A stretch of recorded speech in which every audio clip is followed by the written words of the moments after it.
I'm Maria Menounos, and you're tuned in to AfterBuzz TV, the ESPN of TV talk. Now, let the buzz begin. Hey guys! Hello. Welcome back. We are going to discuss episodes 5 and 6 of The Midnight Gospel on Netflix. Kittie, give me your overall thoughts over these past 2 episodes.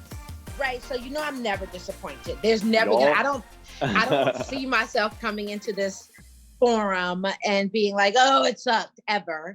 So that's the good news. I really did enjoy 5 and 6 as well, but I cannot front. It was a little lofty. Maybe I should choose a different word. It was a little like there was just so much information to ingest that I didn't feel overwhelmed so much as I just felt like it was a run-on sentence at one point. And I would have liked for them to kind of chop it up in more bite size for you intellectuals that aren't necessarily as smart as us. This is what this means, you know? Like I kind of felt a little lost and kind of dumb at a couple of times. Like, wait, what are y'all talking about? So that's good though. I mean, that means I'm being challenged, right? That means that I need to look a little deeper, or maybe watch it again for all the details. Because this is a show, right? Without question, that you should watch 2 and 3 times.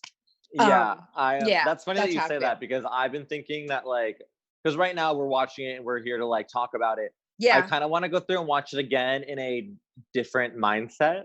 Exactly. And kind of see where I go and like, and like how it is provoking. Thought-provoking. I love it, provoking. That is deep. I'm gonna have to write that one down and hit somebody with that one. They'll be like, what? I'll be like, damn. You know, just like you're too school for cool. You get it.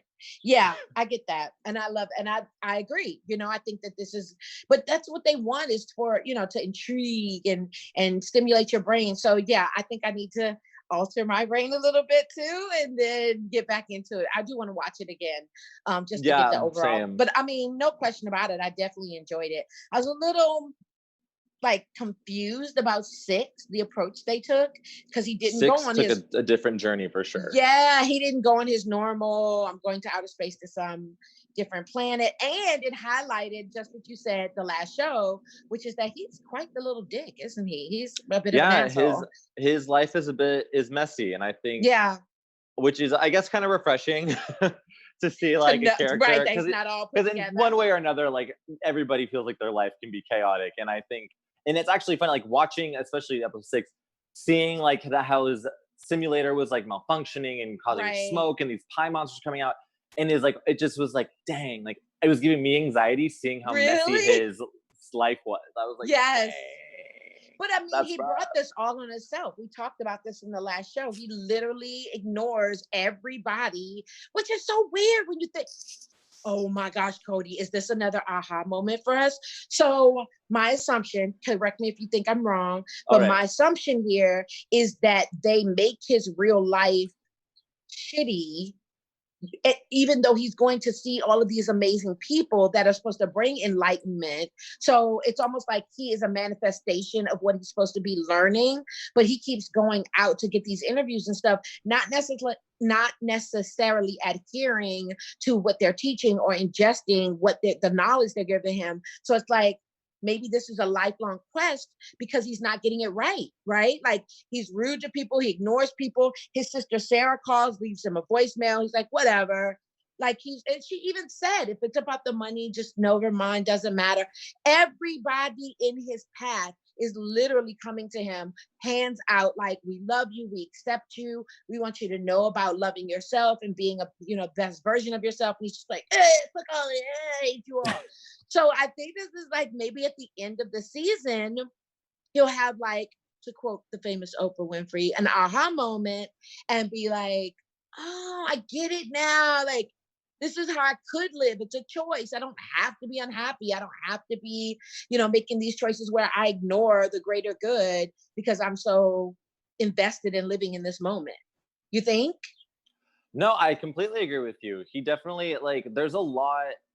It's sort of like, because like this journey he's going on with these different conversations with people, it's like it can be reflected into his real life and how he's not listening to people. And it's like and when we see it, like, it seems like he's having these like really deep conversations with people. But then that's kind of what I was saying in our last episode. Like, I've been really focusing on his personal reality. Yeah. And it's like, he's having these conversations, but he's not incorporating into his life. He's like, oh yeah, and that's why this like this. It's like, yeah, he's saying it, but he's not living it. Exactly. It's like he's smart on a visceral level. Like, oh, I can totally. He's thinking only linearly, where you're allowing the information to come to you. It's almost like, okay, I'll be a student of this, but I won't actually, as you said, inject it into my life, adhere to it, which is like kind of missing the point entirely because it's so valuable. I could see if he was like, I'm going to be a student of like cow dung or something and learn how it can help to manifest the world. And then you literally like learn all of this dope information. And at the end of your class, you get an A. And instead of going out and actually adhering to the cow dung theories and helping the world create better farms and stuff, you're just like, oh, now I know. Like, what is the point of that? You know, it's kind of mind-boggling. It's pretty frustrating too. He's such a little brat.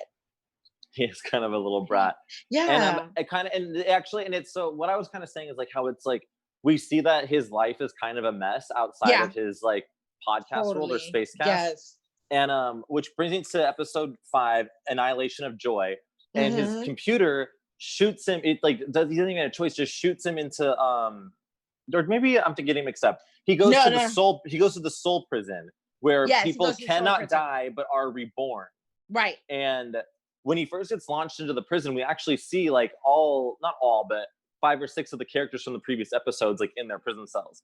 Yes. But then, which I was like, hey, they right, that was him. He was there. And Jason Lube, shout out to Jason Lube. Sorry, he was the voice for the bird, the soul bird. Oh yes, and so then Jason the bird, and then right. I just want to talk about because this is one episode I was telling you before that I was getting very lost in their conversation because I was actually very I was more focusing on the humanoid, the person that they were attached to who was trying to escape from this prison. Right. But and they weren't really as relevant. Yeah, right? And it was I feel like there was a part of the conversation that there is like some sort of like the animation is symbolic of what they're talking about. And they even like point out like, is this guy just gonna keep dying? And like, yeah, until he gets it. And then like every time he dies, there's like this whole thing, this like whole other montage, and then his like demon heart gets put on a scale with like his little bird's feathers. Right. And it always scales out and he gets reborn until he gets it. And then he's able to get this like demon heart clock and rewind time. And but I wanted to ask you about, because I know I'm a watcher, you're a listener. I was hoping that you can enlighten me a little bit on their conversation. Right. So this is what I'm saying. Like at the top of the show, this is why I put out the disclaimer. I felt like it was really like a lot of information to grasp at once. So I will do my best to kind of put it all to make it make sense, but I don't really understand because there were so many elements, right? So music, I know, had a great deal to do with them being reborn and playing a part. Because did you even listen to the lyrics of when they finally started to sing? And she was just saying the most outrageous stuff, like just person and till he put it in the butt. I'm like, what? So yeah, but music was definitely supposed to be a key point of rehabilitation and helping people to calm not only their fears but their angst and their anxiety. I mean, when he played the music, everybody, the prisoners, everybody was just like, oh, this is lovely, this is I kind of going with the flow. Like they were still killing but it was a different, it wasn't as crazy, they weren't angry, it was a lot. So Soulbird Jason was super helpful because obviously Jason Lube, playing the Soulbird, was able to talk, whereas his prisoner that he was attached to cut out her tongue. And we thought that was a guy. Of course, we assumed it was a guy, then only to find out later when her tongue grows back that it was a woman. Love that twist. They're just so smart. Like this is like, I feel like these writers probably do like acid or something. Like they drop some freaking psychedelic stuff and then they're just like, let's write. In that article I was talking about earlier, they mentioned that like there are a lot of like really good writers. I know Weird Al Yankovic was like one of the people they consulted with and workshop. What? So there's a lot of very cool people working on this. You can tell project. they would have to be. Yeah, this is more than just a writer's room. This has to be like some consultation outside the box. So yeah, the Consciousness Collective, I've heard that term lots of times in Buddhist teachings. It really is just a matter of being conscious in the body that you're in. The VR experience, I think they likened it or made the comparison to the VR experience, virtual reality. Oh yes. Because it's a long, okay, so they said, imagine that you're paying like you are in a VR game and you literally paying for like 20 hours and you don't drink any water, you don't pee or anything, just about the game. It's like the longer time that you're playing that, you forget that this is not your reality. So they were likening that to human experience. Like we're in our bodies, we're dealing with all it, like even now, with the Western culture and the I. Oh my gosh, I can't do my nails and I can't do my hair. Where are you going? What does it matter? I don't understand. Like I'm broadcasting a show and I got to do what I got to do. Like I'm not about to be in here with hot curling irons every day. Not that I know what the heck I'm doing and that's the reason, but still, like even if I had that skill, I just don't think it's that serious. And that's what we do. We live in this body that's only a shell and we put so much weight on it and so much desire or whatever in it, where we disconnect from what is real, which is consciousness and emptying your thoughts and being inherent in the moment, living moment to moment or hour by hour, whatever works the best for you. And then they also said something about the realization that there we go, that I am what I am. So being human kind of sucks because you can be pained, obviously physical pain, emotional pain, and verbal abuse, all kinds of crazy stuff. But a suffering, which is so in Buddhist teaching, suffering is a good thing because it's an acceptance of who and what you are. And the freedom is letting go of that outside shell, circumstances that you have no control over, and literally just focusing on your breath, just being in that moment, understanding that all good things are for your greater good. And I got all of that. The only thing I wasn't hip to was the DMT. Are you familiar with that? I looked it up. But it's the dream drug. It's what they say your brain releases when you die. Which I think, which then again correlates back to the animation of these people in this jail keep dying and being reborn until they get it right. Thank you. I didn't. DMT is not something I've experienced intentionally, but it's allegedly a very, very crazy drug. Right. I didn't even know drug, that. but then it's what your body or your brain produces when you are dreaming. But then I guess your brain is like then you have when endorphins. you die. Yeah, something like that. Okay, like the antithesis of that, right? The opposite. Got you. So yeah, that's what I got. No death, there's rebirth, there's VR experiences, DMT, the emptiness of inheritance, accepting that this is what you are in, but it doesn't have to be who you are, all that good stuff. Yeah. The delicious stuff I love. The whole thing with the VR that struck me because I actually, even on my phone, I have this game that I was playing it. It's you want to level up and you have to do the little things in the game to do that, you have to do this to accomplish this and get points. And it was I had been playing this game every day for a year and a half. And it's I realized, and I knew it was stupid. I knew it was just this is just for my own enjoyment. But it got to a point where I was it's so repetitive. I do this, this, and this to accomplish this. Okay, the next day I do this, this to accomplish this. Okay, I got here now. Now I do this and this to accomplish. And it just got so dumb. And then I'm actually and I stopped playing for another 2 years. And now they're back in quarantine. I'm started playing it again. Are you? And you're this is dumb, but I have to do it. I'm so mad at myself. I'm this is so dumb. But it's just something to keep me entertained. But not only that, you become that, right?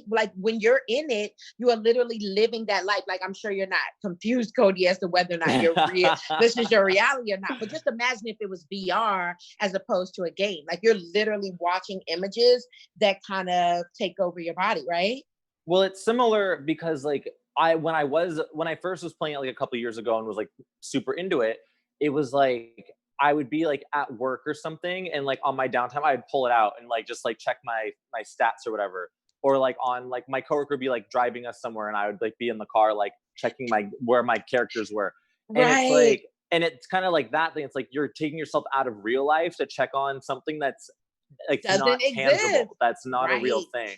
Exactly. And so It's really, I think this episode was really big on like, you need to stay present. And I think that's actually a big theme of the whole show in a way, is like being present and not allowing outside whatevers to come into and steal your peace. Like, obviously you have to exist, but that's why, I mean, if people are really able to look at this quarantine on a deeper level and see that this, I mean, you know, there are all kinds of theories and stuff. I would like to believe that whoever your God is, whatever your higher power is that you associate yourself with, that they literally kind of all got together, Jesus, Buddha, you know, all of them, and just was like, we need a meeting, okay? And clearly they are wilding down there on Earth. So let's just shut them down so they have an opportunity to kind of re-up on good stuff. So it says a lot about who we are as a humanity, as a race of humans, that some of us choose to march in the street because they can't get a haircut,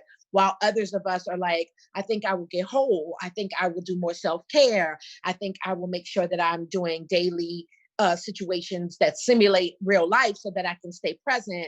I'm doing yoga. I'm doing mindfulness. I'm doing things that I know are going to be for my greater good on the inside, not worried about a haircut, which is outside shit.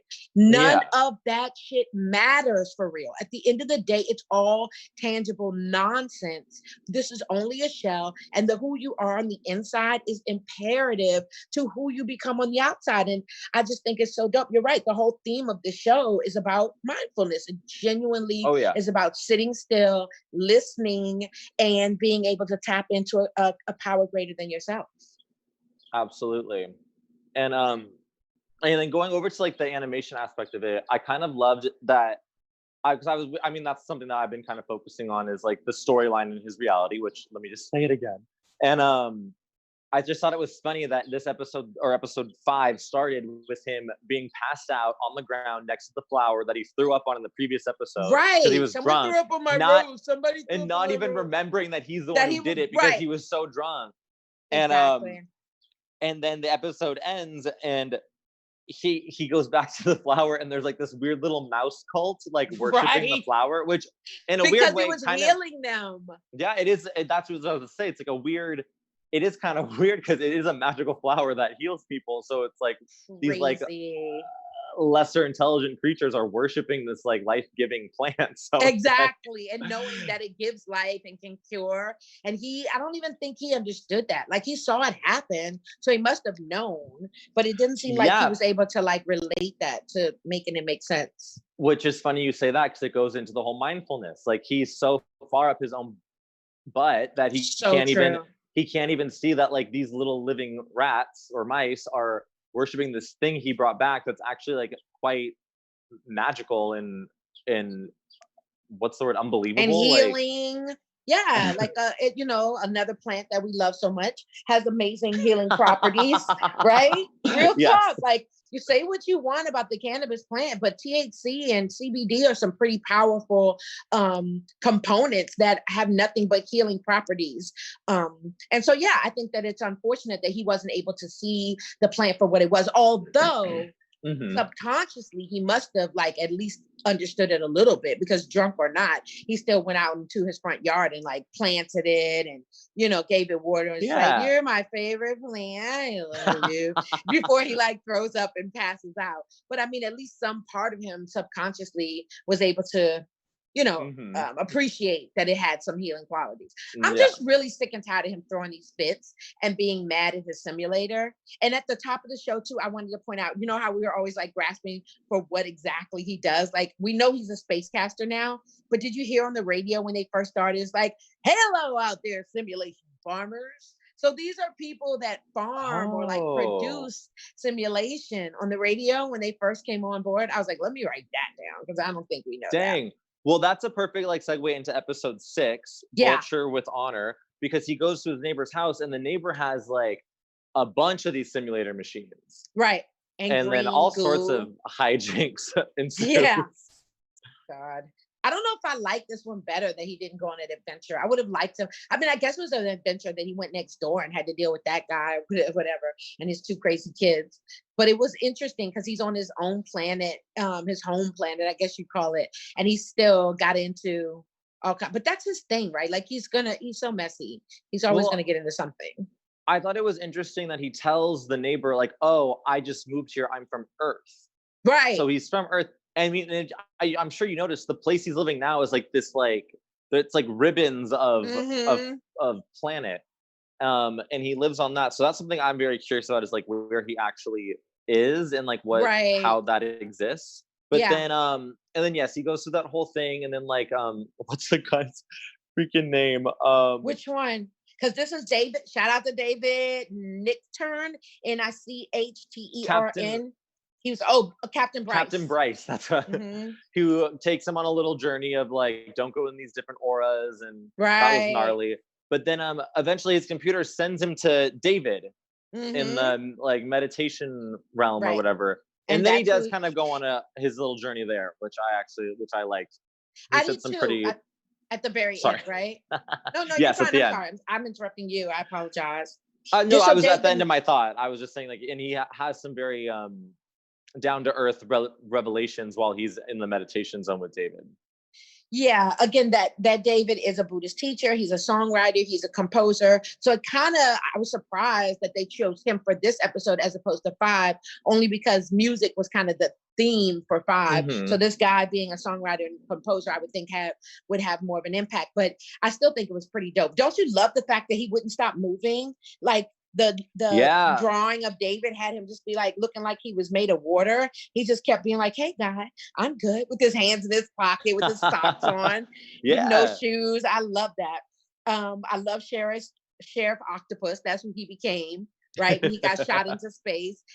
He was an octopus, and then David helped him kind of unwind, literally and figuratively. There are all kinds of like double entendres in this thing, and hidden messages and Easter eggs, if you will, and all kinds of like little hidden messages that you have to be cognizant of or watch like 45 times to be able to get every single one of them, because they're really just so clever. But yeah, I like that a lot. I hate the fact that Clancy has so much rage, but again, I think that speaks to who he's going to become prayerfully, at the end of this journey, because that's why I wrote down rage, because those are the words they use. Like, Clancy is raging, he just throws these fits and has all of these like very immature outbursts for no reason, and I like the fact that David said that acceptance of yourself is freeing.